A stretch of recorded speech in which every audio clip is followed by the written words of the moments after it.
Gagawin natin ang Moonmelon sa Sprinkler method sa Moonmelon, tsaka sa Moonmelon sa Sprinkler method, tsaka dito sa lilac. Okay, pero magaganto muna tayo. Kaya kuha natin backslab. Slab, okay na yan, okay na yan. Lilac pa, sa lilac. Wala rose pa. Ito lang, tatanim ko lang. Ito ko tinatanim to eh.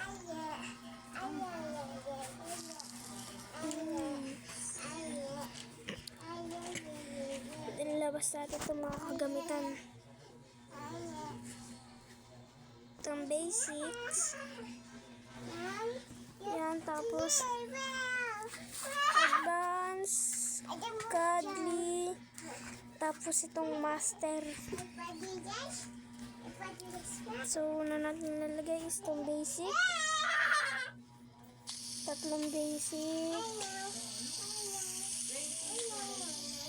Dalawang god, advance, tatlong basic. Isang godly. And then, isang master.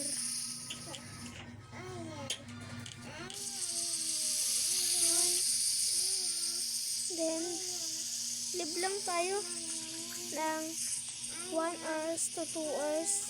Okay? Balikan kayo. Balitaan ko na lang kayo guys.